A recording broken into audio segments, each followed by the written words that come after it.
I started a men's porn and sexual addiction recovery program. Recently created an OnlyFans, which for a lot of people is, obviously pretty radical. Do you think offering someone who's addicted to a substance like alcohol, and then on the side, the same coach also offers alcohol, but it's like they have the choice? Do you think that's fair for the person who is like addicted to something like chronically? What I found is that the truth is the vast majority of men don't want to quit. If somebody kidnapped your family and held them at gunpoint and said, if you watch porn, I'm going to shoot your whole family, how long do you think you could sit in that room? If you open the laptop and watch porn, they're going to shoot your family. Damn. My name's Heather. I started a men's porn and sexual addiction recovery program about 5 years ago. Recently created an OnlyFans, which for a lot of people was, obviously pretty radical. But I did it because I just learned so many things about sexual health over the last 5 years. My opinions changed over time. I've worked with thousands of men. I have a best-selling book on porn addiction recovery, which is still a valid problem, but it's not a problem for everyone. And so, yeah, it's just been a really interesting journey the last month doing that. Because when did you transition to not mainly focusing on the self-help? Well, I still am. And it's funny, even my OnlyFans content is very focused on empowerment and self-development and like sexual healing. I'm just not pushing the concept of addiction or that all porn is bad anymore. I just kind of loosened up to realize that no, actually it's the shame that's bad. It's the shame, it's the obviously there are toxic cycles here, but it's not just bad altogether. Shame is a good way in I guess reverting habits, but it's like it's probably causes more of like kind of relapse, or like, kind of like you do it but without people knowing, right? Yeah, so shame is probably one of the biggest triggers for any kind of relapse in any kind of addiction. People feel bad about themselves, they feel the social pressure, they feel like they're not good enough, they don't compare well to everyone else. A lot of guys right now, I think, experience a lot of shame, feeling like, I don't know, and this doesn't apply to everyone, but a lot of the men that I've talked to feel a lot of shame, like, I'll never be good enough for a partner. I've already ruined my life. I've already seen too much. I have a porn addiction. They feel very like not worthy. It messes up their confidence issues, or it leads to confidence issues. And so I just started to realize that all that pressure that even that myself and other people in the porn recovery industry were pushing of, these concepts of porn is bad. It'll damage your relationships. It affects your brain. Like we're pushing these messages that are leading to the shame, which is then leading to the relapses. And so as I started realizing that that was actually causing more harm than good, I just started realizing, okay, let's come at this from a different perspective altogether. And saying porn is bad, instead of saying you're bad if you watch porn, or you're not good enough, or there's something wrong with you, or your brain's been wired, your brain's been fried, instead of pushing those messages, shifting towards just helping people focus on what do you feel good about? What authentically feels right to you and your sexuality? I think over the last 30 years, sexuality's changed very dramatically in that it's given everyone a choice. Explore what feels right to you. And so I want to empower people even more to say, don't just go crazy if that's not going to make you feel good. Right. I think everyone internally knows, like, okay, I'm sleeping around too much, I'm masturbating too much, I'm watching too much porn. Like they can feel out those limits for themselves and what feels right to them. And so just encouraging people to discover that for themselves rather than listen to so and so on the internet tell you what you should or shouldn't do. Do you think some people could like need a little more guidance and to tell them that? Because for me, I guess overall my opinions on it was that it is probably all bad, but I guess there's healthy ways to do anything, and there's ways to learn in that. But with the effects it has on people's mental health, I would think normally it's like mainly like kind of a negative. I guess kind of where my perspective is. So I have I guess for 5 years, I've pushed that message that it's all bad and focused just on studies. There's other studies that say it's not. Psychology is very split right now. A lot of therapists and psychologists and professionals and scientists say that it's good. A lot of people over here say it's bad. And so, I think you kind of have to just pick which side you're on personally. I talk to guys every single day who are like, this is a healthy part of my life. I Mm-hmm. don't have a problem. I do it balanced. Like a lot of my good friends are like, yeah, I watch porn a few times a week. I have a very, I'm very healthy. I'm very financially stable. I have great dating relationships, great family relationships, even married people. I keep getting emails and comments from people that are like, "Hey, we started watching your stuff together as a couple," and I'm like, "That's Yeah, strange to this me." yeah. But at the same time, it's like, okay, well, if they authentically feel it's healthy, I'm not going to tell them no. What I am going to say is, if you feel like it's holding you back from your goals, that's where we have to take a look and say, okay, now it's time to change that for you because it's affecting you negatively. And it's a lot more empowering for you to make a choice or a change because of how it makes you feel than it is to do it because somebody told you you're a bad person for doing something. There's a huge difference there. So it's like, if you're like, I want to get a girlfriend, I want to stop watching porn, that's a lot more motivating than stop watching porn because it's shameful and somebody Mm-hmm. could find out you know so really just shifting the tone there, not necessarily saying, oh, it's great, everyone should do it, but saying, figure this out for yourself, feel it out for yourself, and value your goals enough to make the right choice here. Do you think that most of the people coming to you was that they wanted to get in a relationship, or is it that they want to just quit because it's bad and they've been shamed? Yeah, that's kind of led to some of my changes in my own beliefs. I feel like the majority of the people that I've worked with are coming into this with the perspective of, I want to quit porn because it's bad, like it's morally wrong. Mm-hmm. And what I found early on, like 5 years ago, what I discovered is that that's not very motivating for people. They're not able to quit. I've said many times, like, atheists are able to quit porn faster than somebody who's deeply religious, Mm-hmm. because somebody who's deeply religious comes at it with a lot of shame, and they feel all this guilt and they don't know what they want, and they feel like they have to quit to be good enough. And those are the people who struggle the most. Whereas I'm finding that people who are more, um, just a little bit more free in their beliefs are able to recover faster. They're able to see results faster. I've already started implementing these changes in the people that I'm coaching, and they're seeing results faster too. From people who are watching content 3 to 4 hours a day, Mm-hmm. masturbating multiple times a day, those people, when you totally pull the shame out of them, they are able to just be like, oh, I can go 1, 2, 3 weeks now and it's no problem. And they feel excited to do that because they feel empowered sexually. So that's kind of the change in my perspective. So like cause like I know when you mentioned that you're making an off, I think people's minds goes to the worst.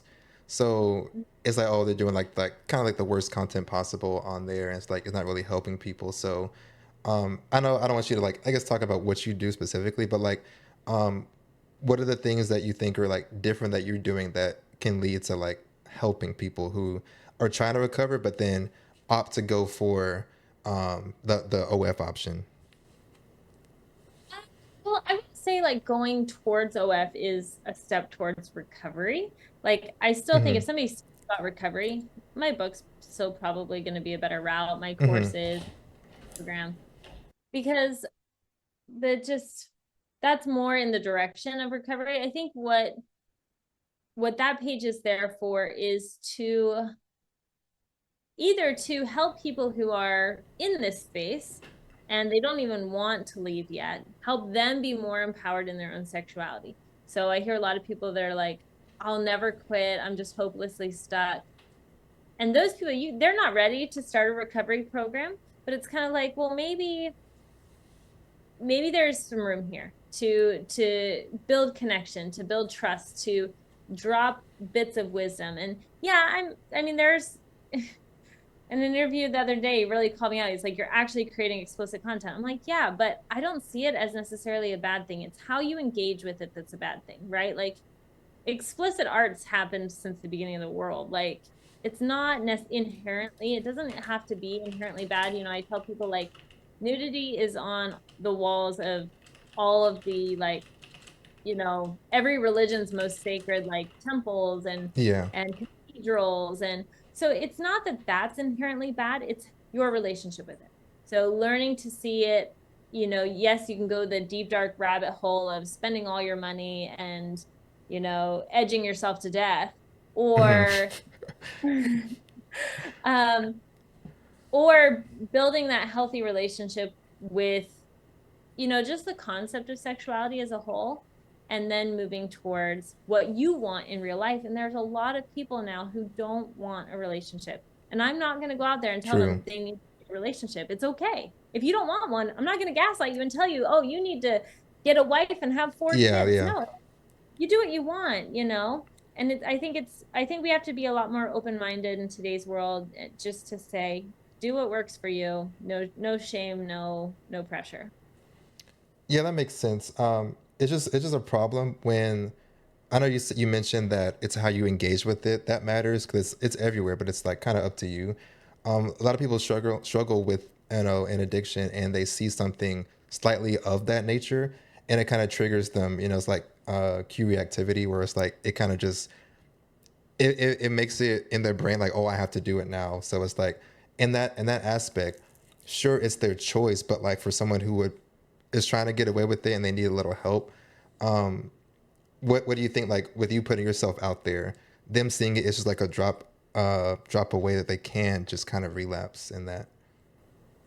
Yeah, that concern's definitely been brought up in my comments, and people on X and stuff. Mm-hmm. What I would say to that is I did a study one time, like a poll. I had 14,000 men respond to this poll, and that is a very significant amount of Yeah. research. Very significant numbers from that poll. What I found is that, and this matches like peer-reviewed studies as well. So it's I've had the firsthand, I've confirmed it with my own research, and then there's peer-reviewed stuff as well. Mm-hmm. What I found is that the truth is the vast majority of men don't want to quit. I think clinically porn addiction is only like 5% of viewers have a clinical porn addiction, by whatever like highest level of terms, um, in a psychiatric sense. But the vast majority of people want to watch, and they actually have a fetish for the shame. They actually develop a fetish Yeah. for the excitement of doing something wrong, and for the excitement. And this is I think a lot of people know this is true. Well, if you've experienced it for yourself, it's true. If you've worked in the sex industry, a lot of sex workers understand this dynamic. Everyone else just can't possibly understand it unless they've, had the experiences that I've had. But a lot of men truly enjoy the moment of seeing something, getting aroused, blaming it on the trigger, and then finding an excuse to leave. And I end up seeing that 95% of triggers are really just an excuse moment. Because I've worked one-on-one with thousands of men. That means like thousands of hours on one-on-one calls with people, getting to understand why they do what they do. The men who want to quit very easily. Mm-hmm. They do. The men who enjoy the back and forth, they stay in the back and forth. And you really don't fully quit this until you no longer want to be triggered. The other thing is those triggers are also natural biology. And so another thing as a part of a recovery program is actually helping men understand, hey, it's perfectly okay that you got turned on by that thing. That's not a bad thing. We're not going to shame you for it. Perfectly acceptable. And allowing men to just be at peace with that and to feel into that and when they embrace their urges rather than feeling ashamed, which obviously like the feminist movement has made men feel super ashamed. Like, you're a pig if you see a woman and you're turned on. That's how the world has made men feel. And so by turning that off, by saying it's okay, like it's totally fine that you're turned on by that woman on Instagram, no shame here whatsoever. Biologically, you are wired to be turned on, and she dressed that way to turn you on.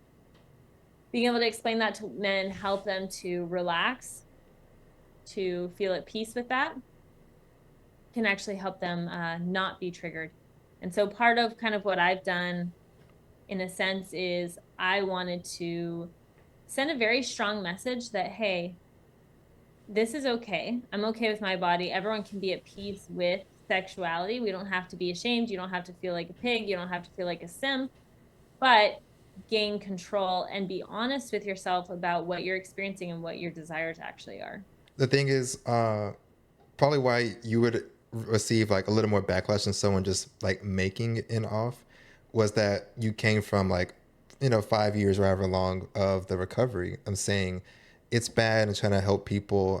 I know you have stories that maybe it didn't help, they end up still relapsing, but it's just like it's more of like a disappointing moment where it's like, oh, like they went to the dark side, like how could they. So it's like it's more of like a, I don't know, like more like a sense of trust loss. Like, you go into someone to like start a business and their business can never start. They're having programs and stuff, but then it never works. And then you're like, okay, well, you can just scam somebody in a sense. And it's like, okay, scamming is okay, because you get money anyway. Coverage business was doing really well. Again, I have a best-selling book. I was one of the bit major leaders in this space. Like Hmm. I had a huge amount of success globally. I've worked with men from over how many countries? 30 countries. So thousands of men of more than 30 countries.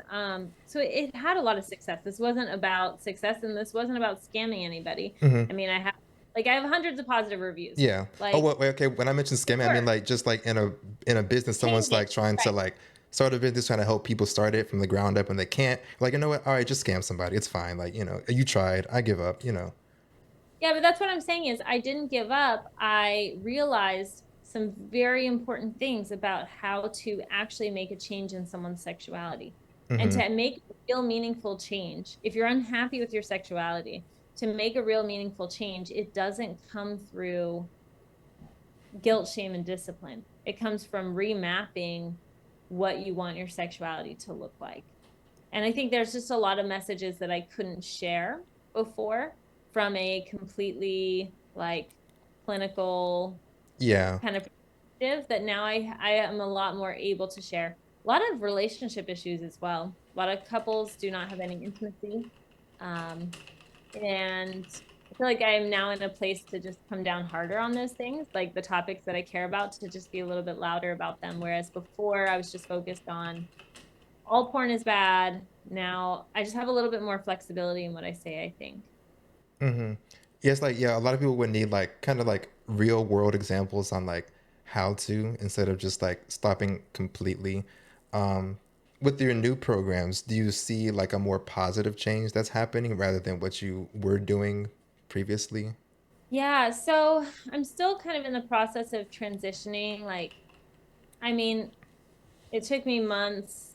It took me a year to formulate my current program. And now I expect it'll probably take probably about as long to rewrite it, Yeah. um, reframe it. And so there's kind of a lag there. After this, I'm gonna go make some content on healthy sexuality and try to get the ball rolling as far as producing more stuff that's going to help people move in a more positive direction. But they're in a sense two different worlds. There's if you want to come at it from the discipline, overcome your guilt, stay super focused, work through negative emotions. Yeah, I think I'm not always here to brag, but like I really put in a lot of work to make the most comprehensive program as Hmm. far as helping people, follow a real path and real program that works. And it does work.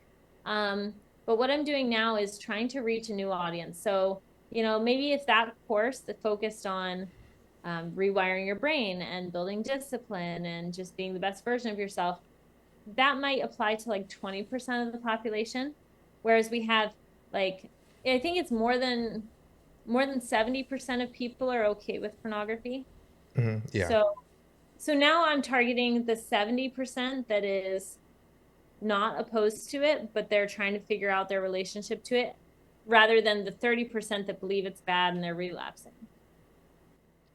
So you think like the 30%, are they like kind of a lost cause at that point? Because like how you said, like they have the choice to either quit or not. So you're targeting a bigger audience in the 70% where they think it's okay and they can have a healthy balance, but the other 30%, are they kind of just left to like just deal with it in a sense? Well, I don't like, well, okay. So first of all, when talking about people, I don't like talking about them in the sense that they're a lost cause because they're Yeah. doing what they need to survive. Let's be honest, like pornography is a coping mechanism. It's Hmm. I'm single, I'm heartbroken, you know, I have social anxiety, I don't have any friends, I'm traveling too much for work, so I can't date a real person. Like there's 100 reasons why people get into that position where they feel like this is the only option. This is a very modern problem. And unless someone turns the power off, it's not going away. Hmm. So we really don't know what to do with this and how to approach it. And as humans, we're not like evolved to be able to handle this new thing, this new problem. And so um, I think we just really need to take some quick steps for everyone to just feel more at peace with it. I think a lot of Hmm. people grew up like, finding porn, feeling really ashamed about it, feeling like they were going to get into trouble. Maybe they did get in trouble. Maybe they did get shamed. And now they just have so many negative complexes in their mind about sexuality as a whole. And the cycle just continues to repeat. And so I think breaking that cycle comes from saying, almost in a sense, normalizing it first, being like, yep, it's out there. It's okay. It's okay if you watched it in the past. It's okay if you're attracted to it. But what's going to help you live the best life? If you want a marriage and a family, probably quitting altogether is your best option. Hmm. Um, if you don't want a marriage and family, then maybe, learn how to balance it, learn how to not let it consume your life. I personally don't even watch TV at all. So it blows my mind that Yeah, someone would I be, said I mentioned in the video, like you don't watch any like no Netflix, no TV, no nothing, like really anything. no, I haven't had a Netflix subscription in years. I don't have any kind of Yeah. TV What you're subscription. saving like $20 a month, so it's probably good. Yeah. And so, yeah, I don't do any of that. And so to me, I'm like, I would never sit down and watch adult content for 3 hours in a day because Hmm. I'm out living life. Like I got stuff to do. Right. But so continuing to encourage people to live their best life because that's really how we overcome addiction. Yeah, a lot of people will use it for like coping mechanisms. It's more like an underlying issue of they're depressed, they're lonely, or stuff like that, and they're kind of using that to fill like a void. Um, but I'm curious on your original plans and your self help. I know you were trying to like, of course, beat the addiction, but let's say somebody did beat it temporarily. Were they given any steps to like, how to have better social skills, how to talk to people, and kind of do things in the real world where they're not having to relapse easily? Yeah, so my courses, I say that my program is like the most comprehensive program out there because it goes into all of that. Hmm. Um, it goes into forgiving yourself, building up confidence and self-esteem, overcoming guilt and shame. I've got a mini course in my VIP program. I've got a course on dating, a course on like dating 101. I've got a course on how to save your marriage if you've already watched if porn's destroying your marriage. And a lot of other just life skills about how to handle challenges, how to stay positive, how to love others more. And so I think that, yeah, I always tell people first you have to identify your root cause of why porn has become such a big issue in your life. And then after you identify your root cause, fix that, and the addiction goes away on its own. Hmm. Yeah, that's definitely a good way to approach. Yeah, so I'm asking, I didn't know because I'm not in your courses. Obviously, I'm like, okay, well, they relapse because yeah, you just stop something and it's like now you have heavy withdrawal. So like, what do you do now? What are you doing to like in between that time where you would be watching it in those like three hours? Are you still sitting in your house? Because now it's like easier to like kind of just go on your phone and just see whatever and then relapse. That's something like I do. I like your program. I like everything, but it's just again the the decision to put yourself out there is not it's not an easy one. Is you thought about that pretty carefully. But it's still like I feel like maybe some people could think that you could still do like a rework course without putting yourself out there because again they probably held you, which right or wrong, they probably held you in a higher light than they see everyone else, and then for you to seemingly go to their level, they're like, oh well, like again, we lost her or something, even though you do have other courses, but it just seems like, well, she's on the dark side now. Yeah, yeah, it's interesting. Um, It was very strategic. What's interesting is I've sold more recovery courses this month than any other month. And so in some ways, That's interesting. Yeah. Okay.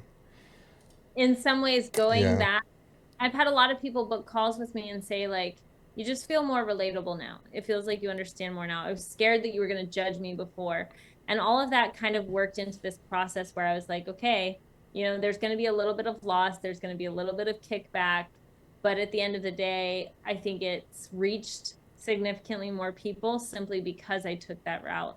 Um, and has just, it's given a lot, some of the people in my community, a few people left, but the vast majority of members stayed. And of those people, a lot of them said, like, this is really making me think deeply. Like, it's making me have to be honest with myself. What do I want? What do I want most? And so I really honestly like that irony and that like that moment of choice, like going to the link in my bio where people have to choose, like, do I want recovery or not? Like, that is your choice. I can't carry the weight of that for somebody. I can't make someone want to quit. And what's interesting is, people will, whether it's a client, a follower, but someone will like consume my content on the recovery side, and they'll turn around and 10 minutes later and they'll relapse. I had one guy say, I'm paying you $500 a month for coaching. Well, I'm paying my dominatrix $2,500 a month. I'm like, then what do you need me for? Like, you Yeah. already know what you want, you know? And so I think I want to inspire people to kind of just be honest with themselves about what they truly want and then pursue that, and don't be afraid of what they want, um do it in the healthiest possible way. Do it in a way that brings them joy. As I'm like, now that I'm hearing more, I understand, but it's just like the initial. It's maybe you didn't explain it, I guess, thoroughly in the video, which is not your fault. I think you're saying pretty much what you said already, but it's still more like, do you think offering someone who's addicted to a substance like alcohol, and it's a self-help alcohol program, and then on the side, the same coach also offers alcohol, but it's like they have the choice. Do you think that's fair for the person who is like addicted to something like chronically, that you also offer the service? Do you think that's kind of fair to them? Well, again, we have to be careful here because the DSM doesn't consider porn an addiction. It True. Yeah. considers Like it is not like a it's clinical not a addiction. substance. So I'm like, it's not. They don't acknowledge it as that, but it's. I think you can still wrap it into some So, type of addiction, right? but well, and I understand just as well as anybody exactly like how many people struggle with this. What I'm trying to do is I'm trying to unlock that word in people's minds, help them understand that it truly is a choice. We've heard porn addiction, porn addiction, porn addiction so much that people have literally surrendered themselves. Like, I mean, this isn't like this week. Over the last 5 years, I couldn't tell you how many people have asked me, like, have just messaged and been like, I want to be completely controlled by this. I love it so much. Like, that's the crazy thing. They'll say, like, I want to be controlled by porn. I want to be controlled by this. And so helping people understand, like, hey, you have all the power. You don't need a porn blocker. You don't need a recovery program. You don't need to go to a deserted island without Wi-Fi. You have the power. It's a matter of deciding what you want in life. So there's a couple things. Over the last 5 years, my program changed. At first, I was focusing on triggers. Oh, how do we help men avoid triggers? Then I was like, okay, how do we help understand the root causes? The deeper I went into the root causes, the more I realized that I have this interview that I do with people. It's my first session with them, and it's really just to decide if they really want to quit and what their reason is. So many guys have come out of that interview. It's a very, very detailed, very clinical interview. So many guys have come out of that interview feeling like maybe I actually do want porn. And what's so fascinating about that to me is, first of all, I'm not here to control anybody. What I love though is that when they have that moment of peace, it's really interesting because it helps them get clarity and not waste their money. I've seen so many people, so many friends, like, my friends don't want to work with me personally because they know me personally, so they'll go to a different coach. I've seen people spend $3,000 on a recovery program just to decide they don't want to quit. So like there's a lot of, I think more often than not, people just need to get clarity on what they really want in life before and stop like shaming themselves. Mm-hmm. But it's completely possible to quit, to build discipline, to um, but you have to kind of get off the fence. You have to know what you want. Yeah. I think we can probably both agree that at least a healthier, controlled, like I guess viewing of it or consumption of it is probably the best way, rather than saying trying to quit and not really wanting to. So yeah, that could probably have more more harm than not. And I always inspire people like start making better choices with it. That Mm-hmm. seems to be way better than anything I was doing before. Is tell people if you're gonna watch porn, do it as a reward for working your butt off, but don't do it because you're being lazy. Mm-hmm. And what's so interesting is when people make that switch in their mind, their discipline goes up exponentially because they're able to start focusing instead of using porn as like self-harm, they start using it as a reward for being really successful, being highly focused. Um, and you start seeing much better results. What is the reward in, I guess, doing something? You worked a long day, you're really productive. What is the reward for somebody watching it in your opinion? Um, Again, this is not for everybody, so I'm not saying Yeah. that everyone should try this, but for some people, let's say a guy's he watches porn 5 times a day. Every time he gets Yeah. stressed, all for him to be able to say, okay, I didn't get my house clean today. I've got to clean my dishes. I've got to go to work. I've got to stay focused. I've got to cook a healthy meal. And then if I want to watch porn later, it's okay, but I'm going to get all my shit done first, you know? When Okay. he takes that perspective and when somebody comes to that point, now he has control over the thing that he used to say was an addiction. Mm-hmm. So by using it as a reward, you find, first of all, it's not addiction. There's an analogy that I give people all the time. Um, and it's, if somebody kidnapped, if it's in the first chapter of my book, if somebody kidnapped your family and held them at gunpoint and said, they put you in a dark room with a laptop and they said, if you watch porn, I'm going to shoot your whole family. How long do you think you could sit in that room? Like okay, so so you have a laptop right there, gun to your head. How long do you think? No, gun to your family's Oh, gun to head. your family. They're in the next room over. If you open the laptop and watch porn, they're going to shoot your family. Damn. I mean, I think at that point, at least for me, I would probably just not do it. But I mean, it's different for others. Most people, unless they don't like their family, if you pick their favorite if you pick their favorite person on earth, they absolutely can resist. They're good. Give Yeah. them some give them some food and water and the laptop, they'll probably smash the laptop right then and there.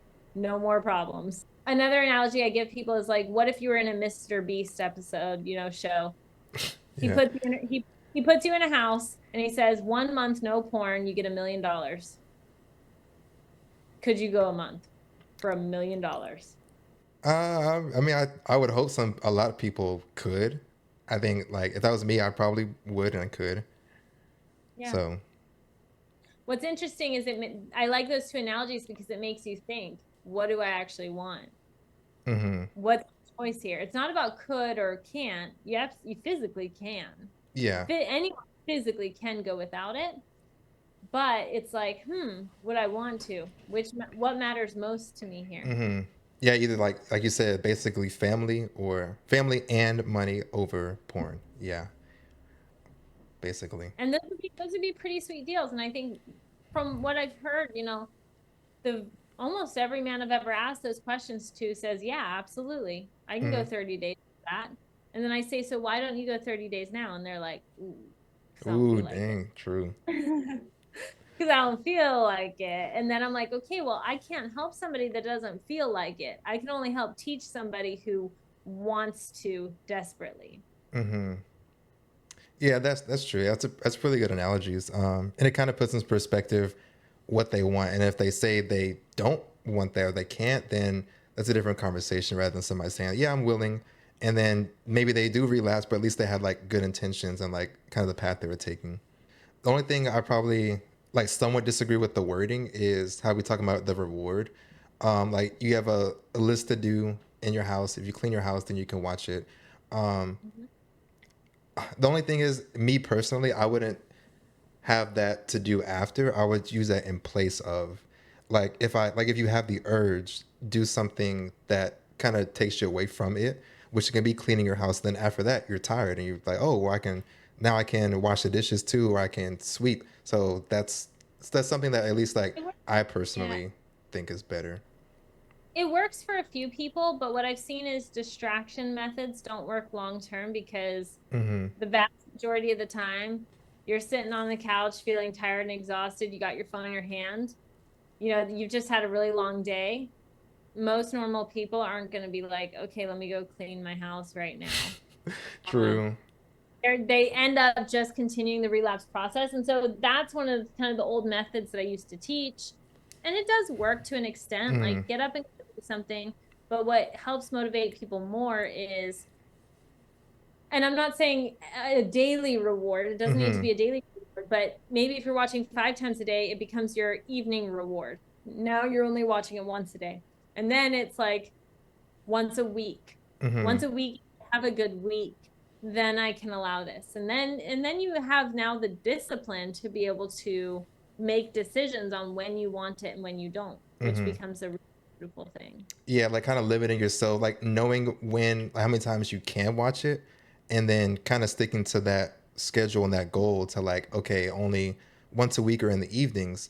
But then maybe you get to the evening and you're like, oh, I don't really want to watch it. So yeah, just kind of Yeah, limiting that. Okay, exactly. yeah, makes Because sense. when men are happy and confident and proud of themselves, a lot of times they don't actually need it anymore. Because a Mm-hmm. guy who looks back on his day and he's like, "Man, I worked my butt off today. That was a really good day." He's ready for bed. He doesn't necessarily need something else, and he doesn't feel bad about himself. He's not trying to hide from the shame. There's no relapse involved. It's just Mm-hmm. happy to move forward. I know you mentioned we can talk briefly about lust. Um, you said, of course, lust is natural. It's human nature. You said lust is good. Can you explain that? Yeah, I mean, if we look at what lust biologically does, it brings men and women together for the continuation of the species. It's not inherently bad. Lust, I think there's two sides to it. There's that's a beautiful person, that's an attractive person, something that I like looking at that brings me joy, which can be like the healthy side of lust. The unhealthy side of lust is where it becomes almost turns into envy, like strong desire, like I want that, but you can't have that. And it creates this hunger that just is really exhausting and like Mm-hmm. just puts you down and makes you feel like bad about yourself in a way. And so I think managing that, being able to just see beauty, accept it, um, and even be turned on. Like I don't think the act of being turned on. I've had guys call me, in my very strict recovery program, call me and be like, "Oh, I was walking in the grocery store parking lot. This girl was wearing a skirt, and I checked her out, and I feel really guilty and ashamed." And after like 5,000 of those calls, I kind of clicked in my head where I was like, "Dude, like stop shaming yourself for like Mm-hmm. seeing a girl in a skirt and thinking Yeah. she was hot. That's insane. You don't have to feel bad about that. Instead, being able to just be at peace with it.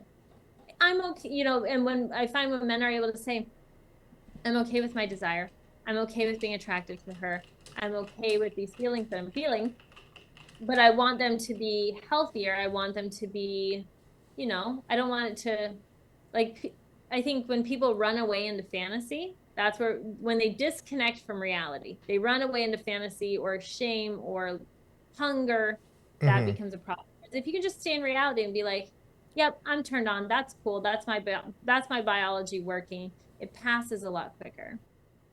Yeah, that's true. Cause I don't disagree that lust is, of course, human nature is biology. Usually when people say lust, it's in like kind of a negative tone, like, oh, you're lusting, like you're doing too much, or it's like kind of harming others. So what I would say is like probably it's better to, like you said, channel the lust healthily. And then for someone who just sees lust as just one blanket bad term, they don't want to do that because of course it can cause the others harm. So it's just, you have to just be Well, careful on like how you lust. Like, cause it's not bad. Again, it's how we meet someone, how you like someone initially, but like, what are you doing with that lust? Are you like, kind of like going over the top? yeah, yeah, and I think it's important to find that healthy kind of moderation there. But I think it's really sad how much our culture today puts down men for being attracted to women. Men have Hmm. had a lot of negative messages. Like women be like, "Are you looking at my butt? Like you pig." Like, hello?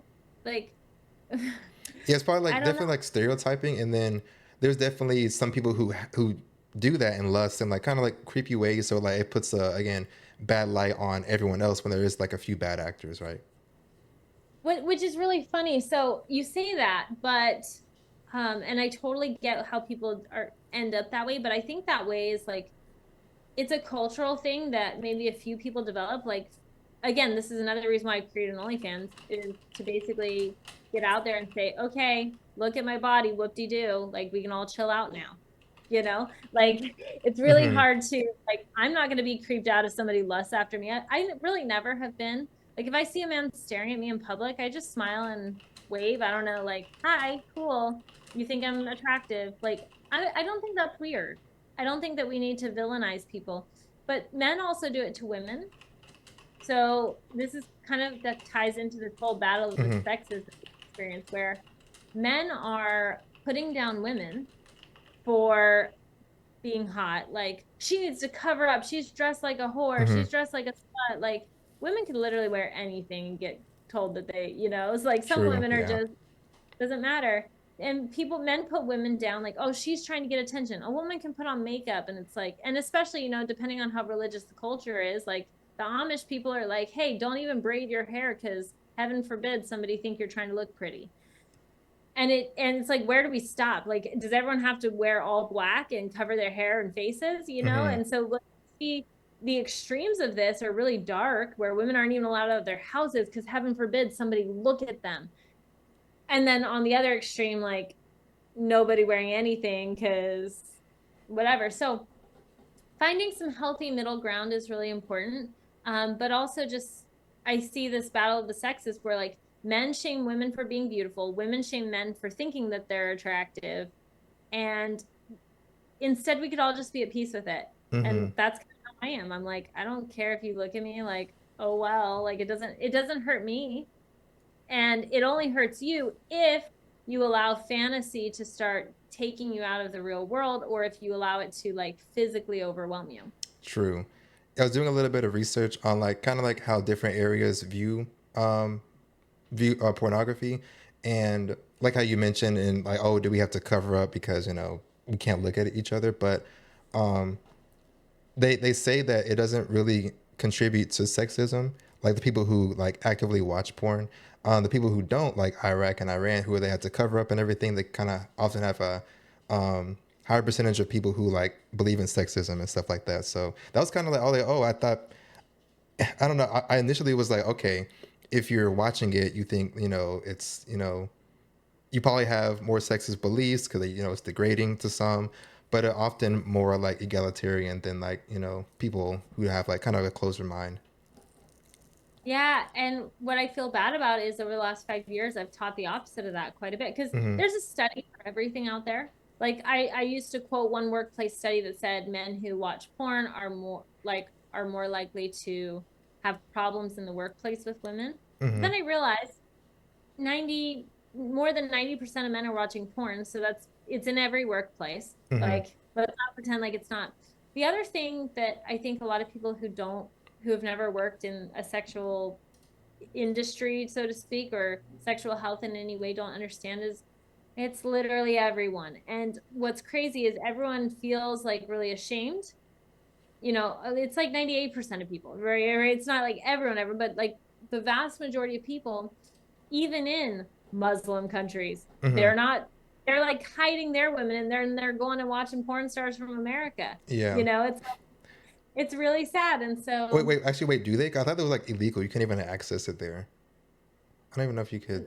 I've heard they still. I mean, I'm sure they still get it some Yeah, way. they Yeah, probably maybe there's probably some way they if they want there to they are a could few probably get it. countries, but I've also heard that there's some Middle Eastern countries. I'm not sure which one. I'm not going to shame any of them, but Right. like use young boys. Young boys act as strippers in clubs Mm, because they're not allowed to have women in clubs, so they have young boys as strippers. And I'm like, gotcha. what the F? Yeah, Like, yeah, it's definitely step in the wrong your direction. Okay, like I don't think you should your be wife's using not allowed kids. to your wife's not allowed to leave the house, so you're using men as strippers. That makes Yeah, zero sense. I mean, well, the fact in I guess you can use men, but like not like kids. Obviously, that's Well, men or teenagers, kids, and yeah, but my point is like so sex starts so you're not allowed to sexualize women, so you start sexualizing men.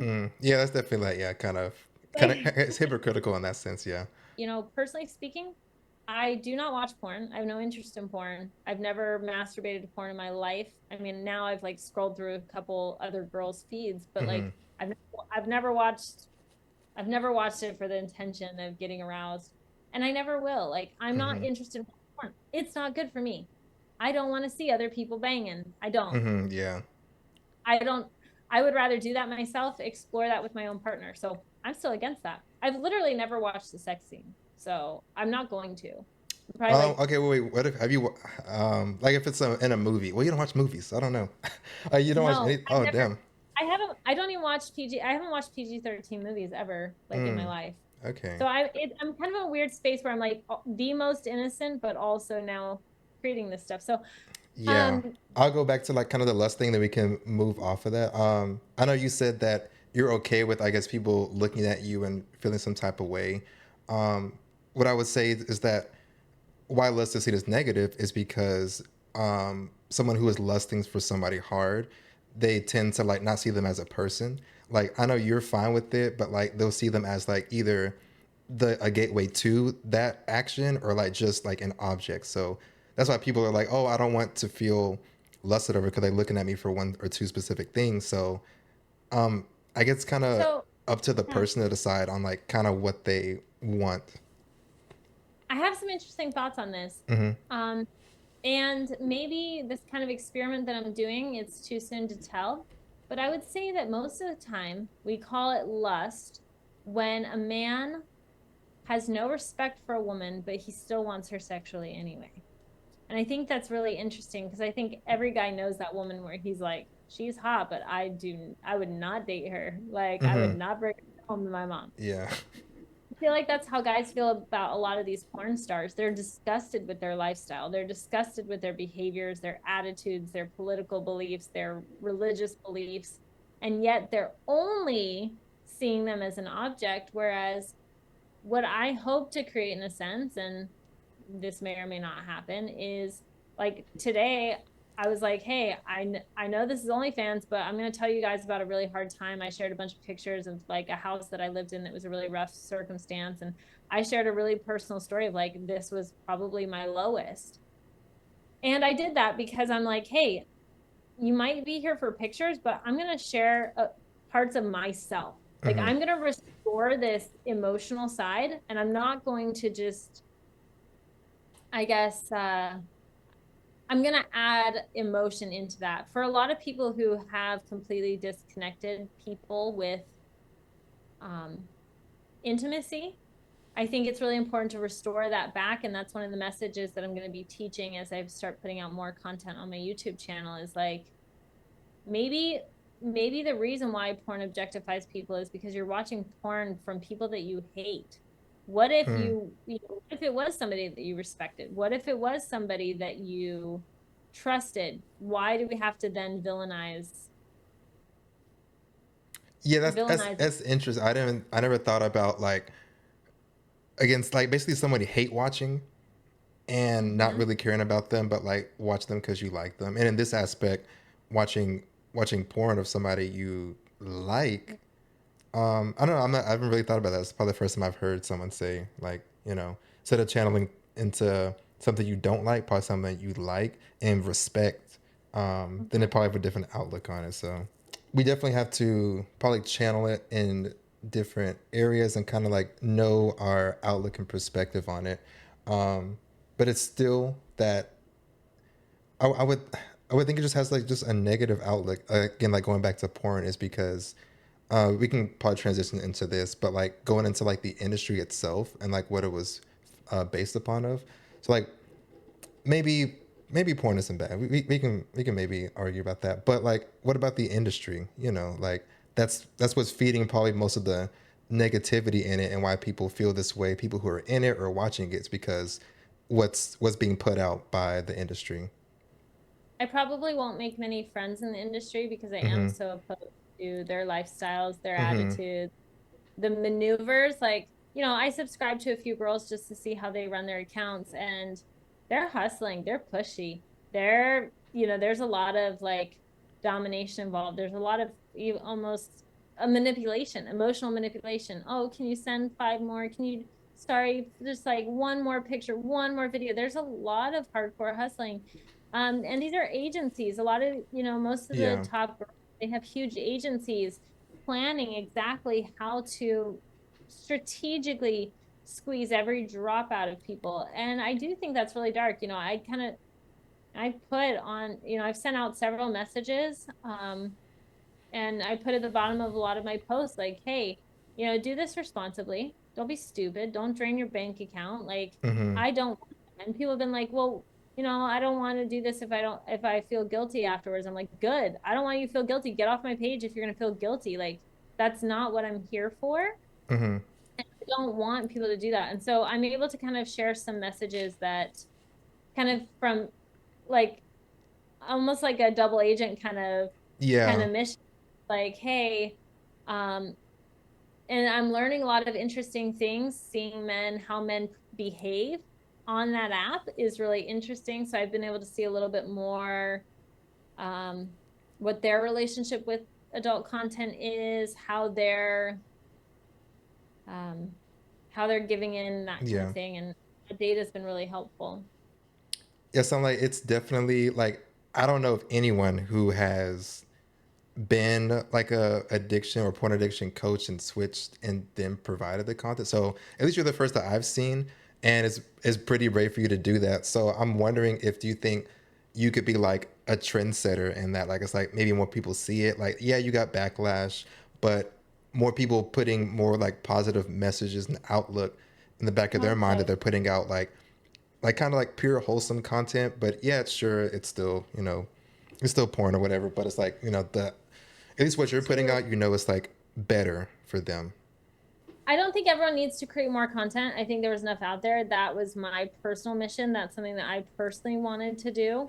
And like so many, I see so many creators say like, this is not a job for everyone. And it's not, Mm-hmm. like, I don't know, nearly somewhere between 4 and 5 million people have Mm-hmm. made like, tried to start an OnlyFans and made like $100. Yeah, it's It's not unfortunate. it's not a job for everyone, and not only that, but like so many even more people than that have gotten a lot of trauma from it. So I'm not in any way promoting like, hey, everyone should go start an OnlyFans. No, like, don't. You have to be a very special type of person. Mm-hmm. I've worked in the industry so long, I know exactly why guys do it. It doesn't bother me. I've heard every crazy kink out there already, and it doesn't emotionally affect me like it does a lot of people. As far as other coaches, I do hope, I think for a while they'll probably double down on their own message, but I do Mm-hmm. hope that I can them a little bit to see kind of the logic of where I'm coming from as I get out better content, because I need to explain this better. The video that went viral was literally just a video for my friends and family. It was not supposed to be seen by however many people it was seen by. So I didn't love that because it was a very emotional video. But as I get out more content explaining kind of what inspired me and like, I don't know, just some more of these legitimate concepts, I Mm-hmm. think hopefully there will be a little bit of change there. Yeah, when I mentioned that more people will do what you do, not that they'll be starting it from nothing and then now joining off because of you. Is more of like somebody who's in it, they see you like, oh yeah, I agree. Maybe I'll like not do so much like I guess I'll like adopt more of your mindset of like the intention behind why I'm doing it. So do you think you have like influence in that where you can like probably change people's minds about how they're putting out their content. Maybe, yeah. Mm-hmm. My goal is just to help people not even need recovery coaching to the point where they realize that they truly have the power inside of them. Like Mm-hmm. they don't need a coach, they don't need a guru, they don't need anyone else telling them how to go through this process. They just need to feel it out for themselves and they have the answers already inside of them. Like for somebody like me going to your channel and seeing a lot of the content of the self-help and then the recent stuff being that you made an OnlyFans, would you ever like kind of delete your old content and kind of like maybe like a fresh restart? Because like it could be kind of jarring for someone to see that, like, they would seem you as like untrustworthy in that. Yeah, I need to. Again, that's another thing that's probably going to take me a week or more to go back through everything, and it'll be a very draining process for me. Mm-hmm. I need to do it, but it's funny. My highest view YouTube video, the one that I make money off of every single month, is a reel where I make fun of masturbation, and I'm like, Mm. kind of sucks. I make a lot of money off that video, but I'm like, Yeah. I feel like at some point I'm gonna have to pull that down. I mean, because the thing is, well, I guess maybe to that credit, maybe you could, but I don't think the rest of your content is like pointless now.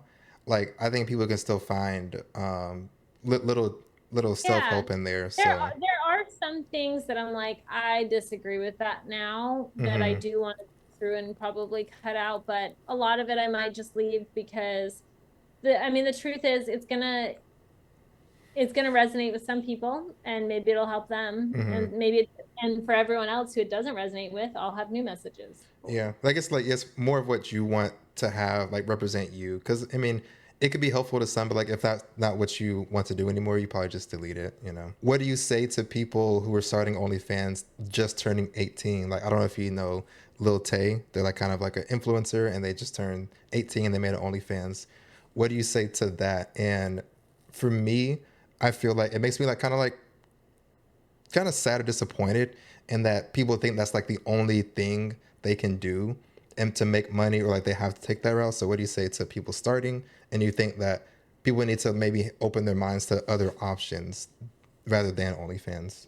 Yeah, it's hard to say. I think it's different for everyone. So as far as there's another creator I really like, and she put out a message a couple months ago that really resonated with me, where she basically said, "I don't recommend this. Like Mm-hmm.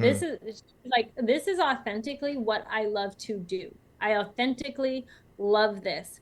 Not everyone authentically loves it, and the girls who just do it for just money end up very drug addicted, very broken. They Right. end up Yeah. in therapy, hate their lives. Some of these other girls that maybe came on, um, they already have a manager. They already have, they're an actor in a team. I kind of worry like how many of these girls are basically getting pimped. Like, Yeah. is Definitely. is it going to be worth it to them long term? Are they getting manipulated into this? Is this what they authentically want? Maybe it is, but what if they change their minds? For me, again, kind of looking at my organization, Fight the Beast, and just feeling like I've learned so much. I didn't agree with some of my own teachings anymore. Mm-hmm. I kind of had to step back and say, okay, I know two things are true. I want to work in sexual health and I want to continue working with men. Those are two things that I authentically love. And so I said, okay, well, what do I need to do to pivot a little bit to reach a broader audience, um, to continue sharing new messages about sexual health. And so for me, it is something that I authentically love. It wasn't a desperate choice for money. I already had a Mm-hmm. business. I had a book. I Yeah. already had businesses. I didn't need to do that. But yeah, young girls, and it's sad because it makes other young girls feel like that's a good idea, but they'll each have their turn. They'll go make $100 and then they'll drop out and Yeah, but it's they'll like go. at that point, then now you kind of ruin your image in a way. It's like it's kind of you can't really delete what's on the internet. So I don't worry about that. I think that's too much pressure. I think that adds a lot of shame that I would never add to a young girl. Because people have said that to me. And let me tell you, I feel so bad for any young 18-year-old who tried doing what I've done and got the amount of shame that I've gotten because it has been 100 messages a day the of OnlyFans people. or the self help. Yeah, for well, both actually. Both? Okay. Yeah, when I was working in recovery, I would get 100 comments a day from men telling me that I'm being judgmental and wrong and like Oh, okay, sex work okay. me off. Then I switched sides and I'm getting 100 messages a day from Mm. other people. Right? So it's really overwhelming the amount of shame that I've always experienced working in this. Like everyone has an opinion and everyone hates you, but especially in the last few weeks, people are like, "Oh, you'll never." One guy was like, "You'll go down in history as being a whore," and I was Oh my like, God. first of all, I'm not going to go down in history. There's 8 billion people. Like, I think a hundred. I think you will go down in history because this is I don't know I've never seen anything like this, so yeah. I'm like 100,000 people max will know my name. Like, it's Yeah, yeah. okay. But even if it's more than that, even if the account grows, I just look at all of these.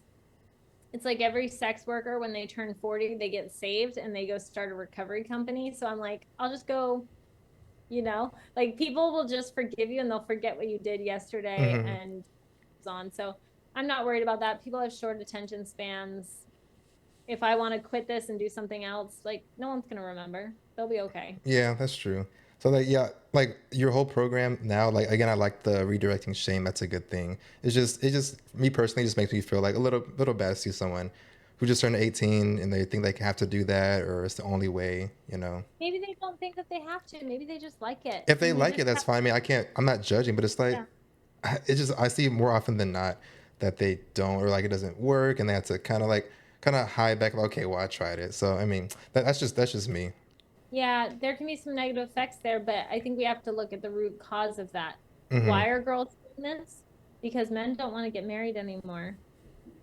Because men aren't asking 18-year-old girls to get married. Now, girls are in a position where they feel like I have to sell my body to survive because I don't have a man otherwise. So it's like girls aren't doing this because of nothing. It's because we have a broken society that's not supporting girls into marriage. If marriage is their thing, yes, but like at least now they have other avenues with schooling and stuff. So I mean, a lot of women are like enrolled in schools more than men. Wait, did you freeze? Oh, Oh, I'm losing you. okay, wait, okay, you back? Yeah, for a minute. Yeah, Oh, it's true. It's true, but I feel like the girls who have great jobs that they love aren't gonna do that. I saw a girl the other day. She was making glass. mm-hmm. No, she was a metalsmith, and she said to all my followers who want me to start an OnlyFans, just know like I don't want to. I want to be, Yeah, making art. Great. So she found what she likes. And I think maybe girls who don't know what they want to do in life are tempted into that. But yeah, that could be for any like male or female. It don't have to be just like that, but take the easy route because you don't know like for a lesser sense, like oh, I don't know what I'm gonna do. I'm gonna work at Walmart for now. Like I'll just I can figure it tell out. you another thing people should know is this is not the easy route. Oh yeah, yeah, yeah. I've never worked more in my entire life than I am right now. It's Mm-hmm. like I am, I go to bed I work until 2 or 3 a.m. and I wake up at 7 and I work around the clock. Mm-hmm. So, yeah. Is this your full time? I don't. You don't have to like tell me your job or anything, but this your like full time. I was a recovery coach full time. Yeah, Mm-hmm. that's my business and it was very successful. Mm-hmm. Um, it's the last 5 years. So yeah, but now I'm doing like 5 times as much work. So Yeah, definitely. I understand your perspective. I'm glad you were able to be on, give you more insight. Um, yeah, maybe you've changed my mind. Who knows? I think it's the only answer here is not to tell you what you should do, but to just inspire you and everyone watching to just find what's best for you. Right. That's Yeah. Find what's best for you. Like if you are ready to, find a girl and settle down, great. Cut out the porn. That's true. It's just, again, I know we can talk for hours, but like, just feels a little hopeless when people like kind of relapse or think that's the only way, or like they don't think anything outside of just consuming the content. So, I mean, it would have to be a whole societal change, like industry Well, change. so we got to be careful when we're stigmatizing it. So, you want to ask real quick, you want to ask like, why do I feel it's sad? Who made you feel like it was sad? Where is that sad coming from? In an Um, alternate yeah. reality, maybe it's a good thing. And so we have to like work through all these layers for you to identify exactly why you feel the way that you do. Because yeah, what if it's a positive thing for a girl? I what if, the creators who do this and who love it, they seem glowing and happy. I'm sure some of them, maybe some of it's fake, but like the ones who are positive, I know it's been nothing but a positive experience for me. Like Mm-hmm. there's no going. Um, so for me, it's like, well, I don't know Yeah, I guess why. because Why? like I guess the negative is more glorified. So again, I do see a lot of negative people like posting videos like, "Oh, my time in the industry, I hated it. This, that. My mental health is, cooked." So it's fine if you want to do it, but it's just I know there are negative effects to everything, right?